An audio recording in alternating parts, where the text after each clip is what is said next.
Hi there, this is Åsa with a new process video. I have just finished recording this voiceover when I realized that I had been talking into my coffee cup instead of my microphone, and I was kind of surprised. I tried to play the first voiceover but it was just too blurry, so I had to scrap it and throw it away. So I'm making this a second time, but that's totally okay.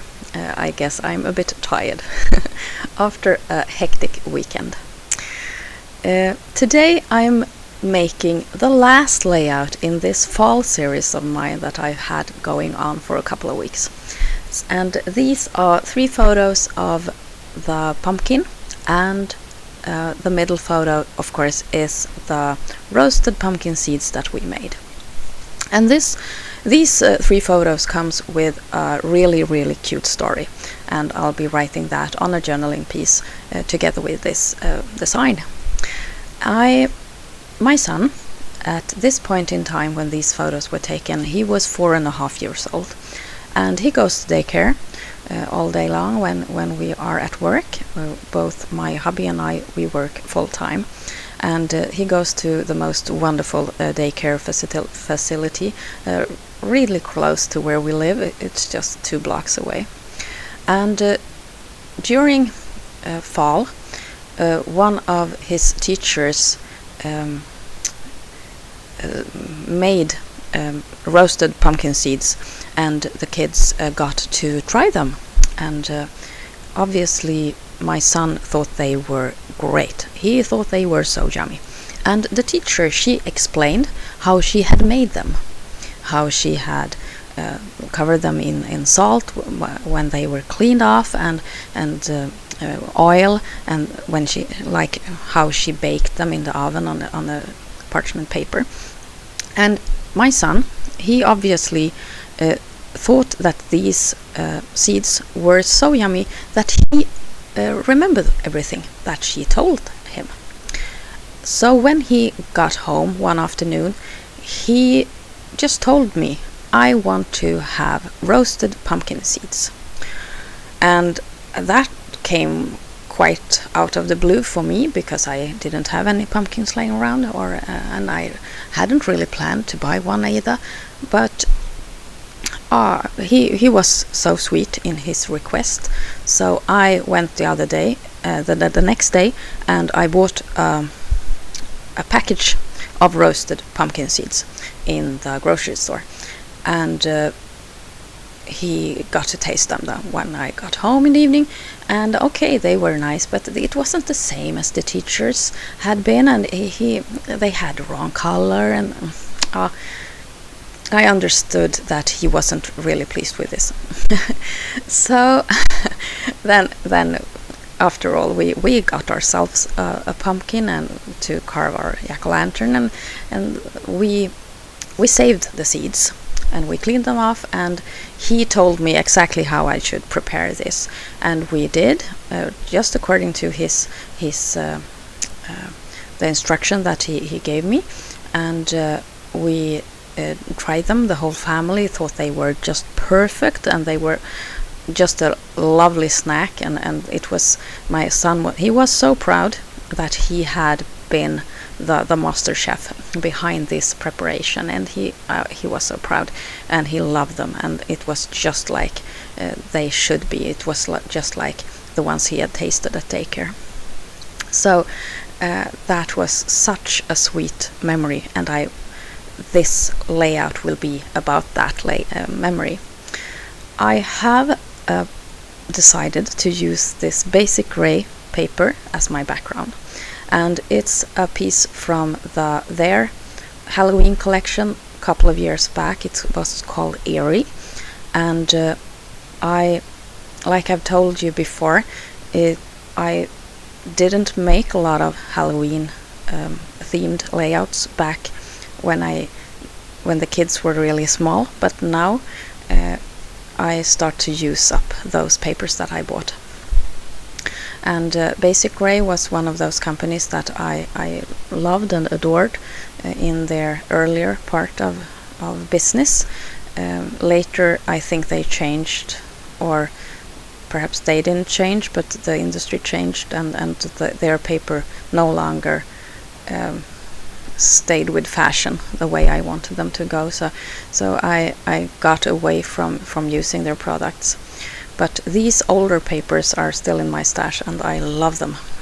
So instead of using the whole paper, I just cut off the strips so that I could use it at the top and the bottom of the page. And I covered the, or I framed the piece of photo block there with some strips that went in the same colors as the background paper. And look at this beauty! This is my typewriter. When I was like 6 or 7 years old, I got this as a no, it's not a birthday gift. It was a Christmas gift from my aunt, I think it was, and my grandparents. And I loved it. I have written so much on this when I was younger, before, I think this was like 83, 84. And it's just perfect. It's perfect in size. It's lightweight, and it stores completely perfectly in its little cover. And I have it here by my feet under the desk, and it takes up no room. And I got the new color ribbon for it a couple of weeks back, and I can't understand why I haven't gotten it before, because now I use it a lot and I love it. It makes the journaling pieces so charming and so personal, and with so much soul. It's just wonderful. I love it so much, and even though it's like very old-fashioned, you like push those buttons like you mean it. It's nothing like pushing buttons on a keyboard, but and it's just so real. I love it. The feeling of the just making the words, and you need to spell it right from the beginning, or you'll have to start all over again.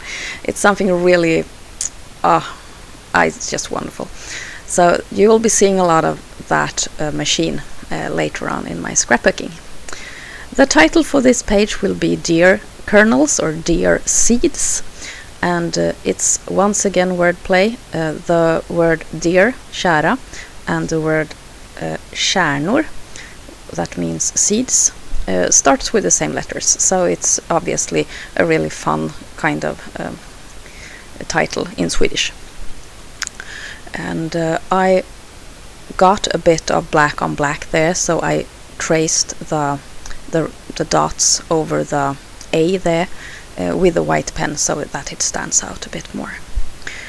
To enhance the diagonal feeling of this design, I wanted to make some embellishings to go with those large orange half circles that I placed to the top and the bottom of the page. And I found some flare badges in black that I thought fitted this theme perfectly, and some satin bows, and also some puffy sticker hearts. And then, like as the last finishing touch, I brought out some really old black wire. It's like metal wire, and it's really thin and soft to work with. And I just made like springs to resemble the vines on the plants that grows the pumpkins. So I made a couple of those and placed them so that they stick out from under the black flare badges. And I thought that was just the perfect touch for this page, like the finishing touch.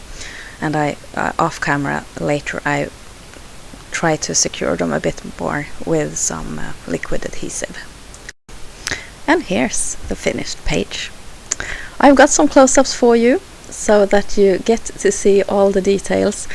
You see that I have outlined a bit, and I've used the paper punch with a notebook like spirally thing edge, and also some different patterns to go with the theme and the color, and yeah, the typewriter font there with the journaling piece. I hope that you enjoyed this process video. I hope that you have enjoyed this fall series of mine. And now off to other layouts and themes. Thank you so much for watching. Take care. This is Åsa. Bye.